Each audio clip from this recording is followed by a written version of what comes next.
E aí, gente, tudo bem? Como é que vocês estão? Bora com o podcast de hoje? Bom, ainda não tô muito legal, né? Da minha, da minha saúde.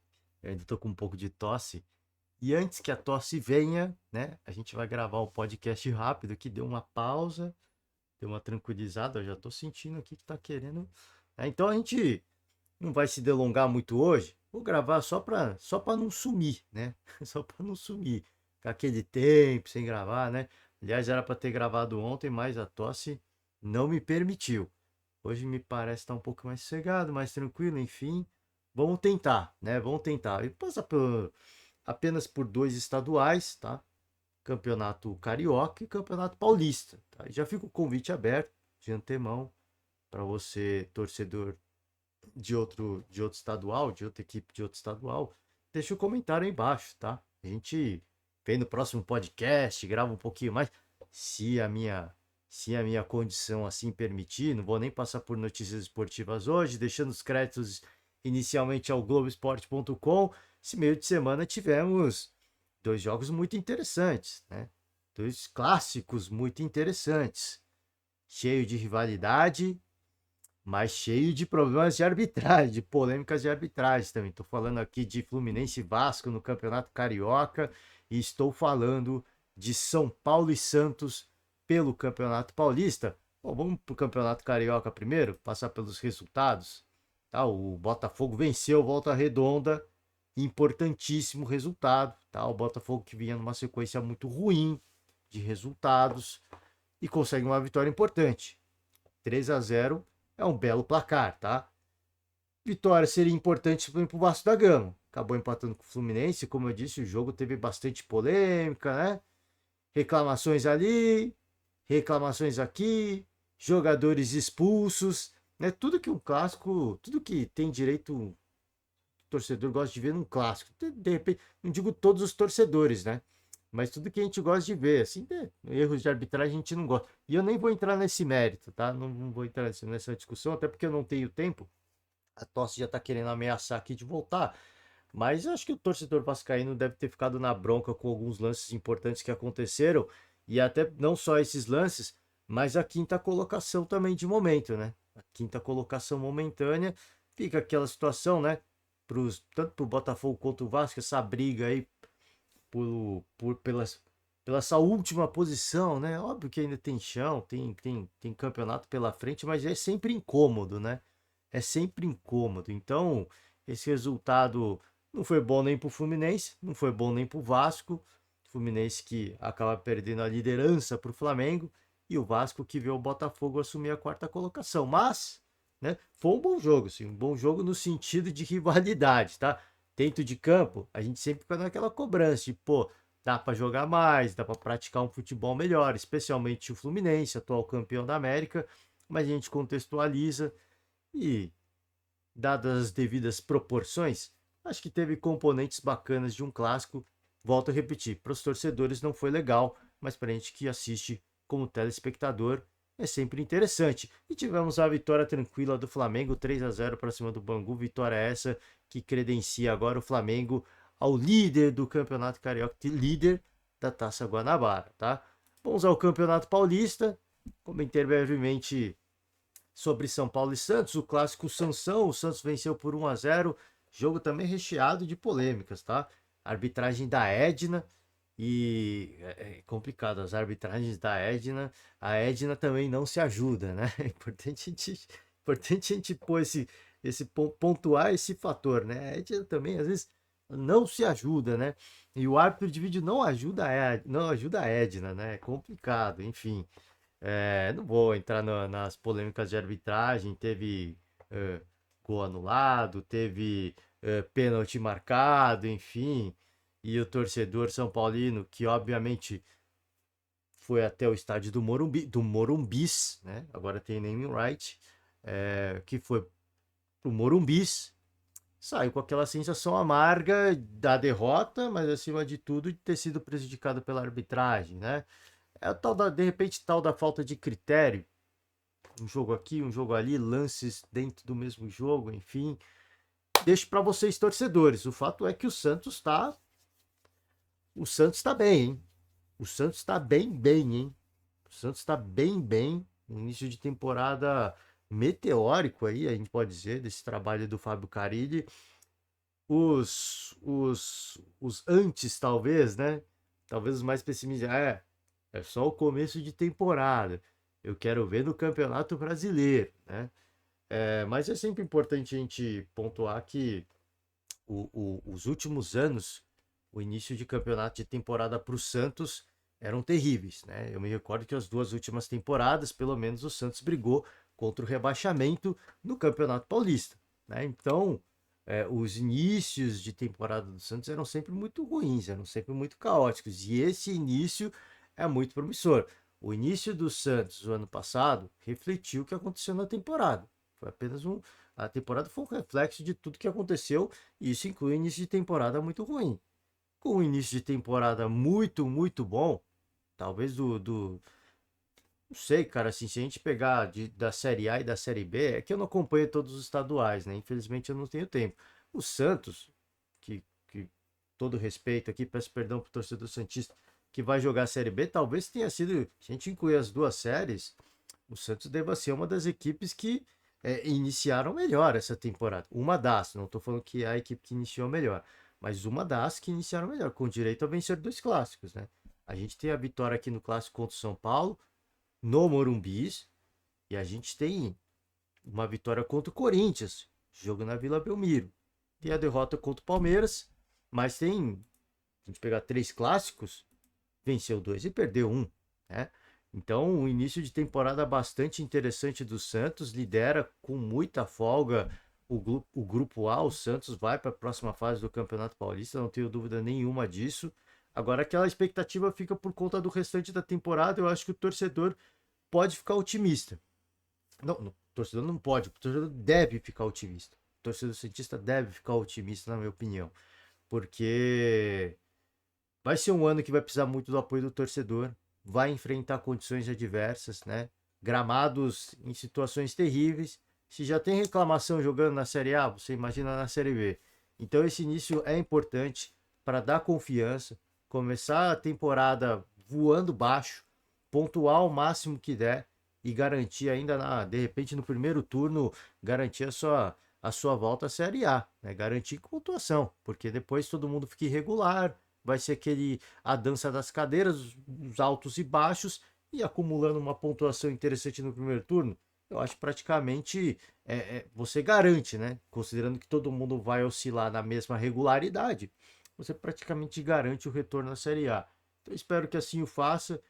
Vida longa ao Fábio Carille, né? Foi muito injustiçado ali naquela passagem ainda com Edu Dracena como dirigente, e ele mesmo falou sobre isso, né? O Fábio Carille falou, não falou dos problemas que tinham, mas falou que o problema era o Dracena, não queria ele lá, e agora a gente vê o reflexo de um bom trabalho, de um excelente treinador.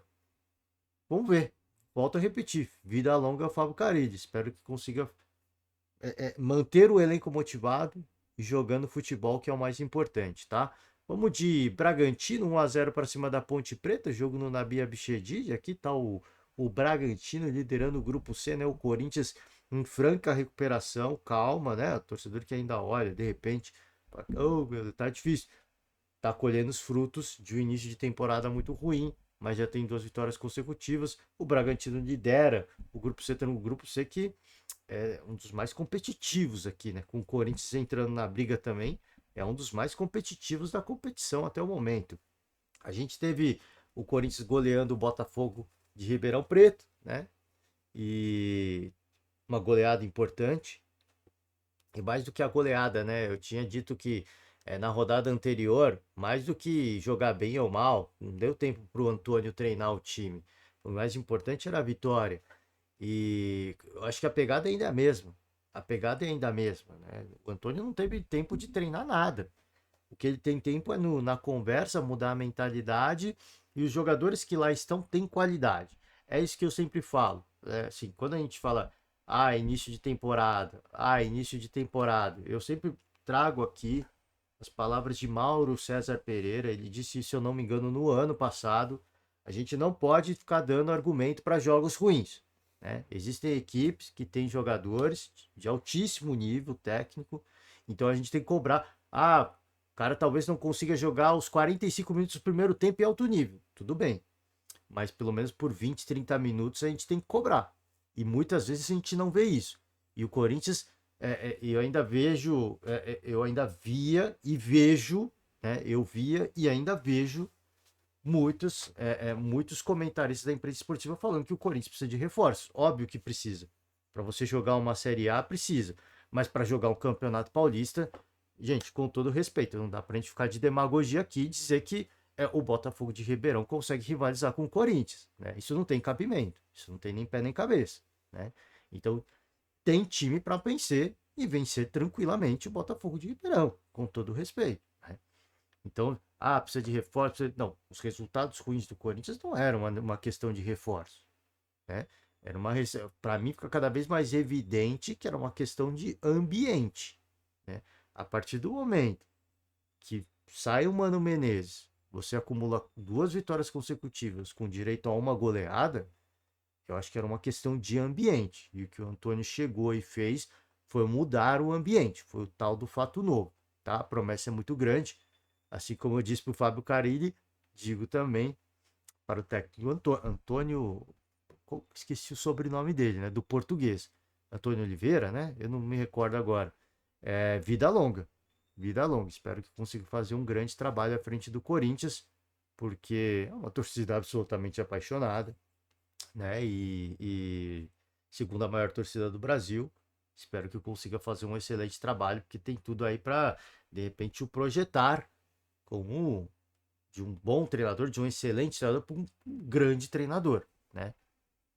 Assim como eu falei do Antônio, isso vale também para o próprio Thiago Carpini, né? Que eu passei aqui pelo jogo do São Paulo e do Santos, nem falei do Carpini. Acho que não tem nada que se preocupar o torcedor São Paulino. Óbvio que fica aquela sensação amarga de, poxa, 2 derrotas consecutivas, né? Fica sempre uma sensação de, poxa, a gente estava tão bem e agora dá uma freada, né?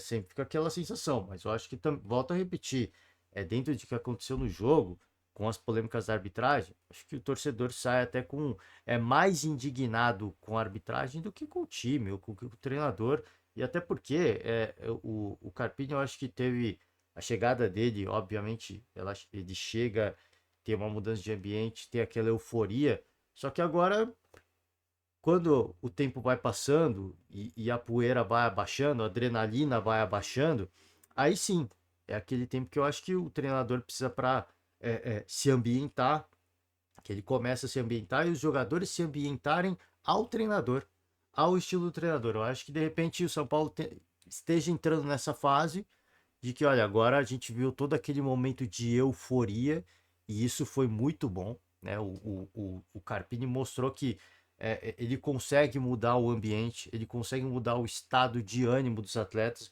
porque nada ele consegue quebrar um tabu de vencer o Corinthians na Neoquímica Arena, na mesma semana venceu o Palmeiras. Venceu, né? Ele venceu nas penalidades. Porque no futebol, penalidades não é jogo, né? Sei lá, enfim.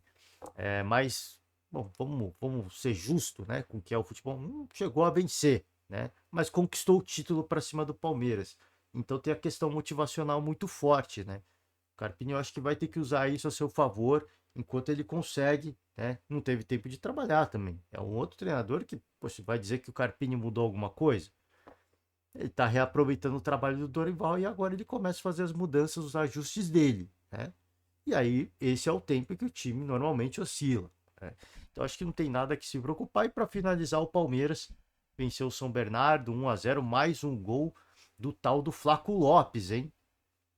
Chegou, jogador caro, cobranças elevadas, sumiu, não entrava para jogar. Quando entrava para jogar também dava canelada na bola. E agora, finalmente, uma sequência interessante desse atleta, né? Que eu sempre via como um atleta promissor. Quando ele chega ao Palmeiras e inicia e estreia, a gente vê recursos, né? No jogador, a gente via, né? A gente via naquela estreia, naquela fase inicial de estreia, de ambientação. A gente via recursos no atleta de que, olha, é um jogador interessante de fato. E aí, com o tempo, ficou um caneludo, com todo respeito ao jogador, tá? mas ficou um caneludo mesmo. Entrava quando tinha chance, fazia cagada. E agora sim, acho que a gente consegue ver um bom momento de um atleta que não está pressionado, de um atleta que está mais bem ambientado, que está mais confiante, que o torcedor está mais confiante nele também, está apoiando também. Então acho que é uma somatória de fatores. E quando tudo isso se soma, quem tem a ganhar é o Palmeiras, tá? O Palmeiras vence mais uma, embaladíssimo, né? Embaladíssimo. A gente vê que a perda da Supercopa do Brasil não abalou nada. É um time difícil de ser batido, gente. Palmeiras não tem jeito. Tá jogando o fino da bola? Não tá. Né? Falar que o Palmeiras tá jogando o melhor futebol do Brasil, ou de repente o melhor futebol do Campeonato Paulista, não tá. O Palmeiras não tá. Mas é um time extremamente cascudo. É um time valente, bravo, né? Difícil de ser batido. A mentalidade é um absurdo, tá? Se eu critiquei o Palmeiras pelo último jogo, né? Tomar o golzinho no final do Santo André, agora a gente elogia. Porque é um time cascudo, cara. É um time enjoado. Quando parecia que você acha que vai empatar com os caras, aí não dá, mano. Né? Entra um jogador que faz um gol de costas, né?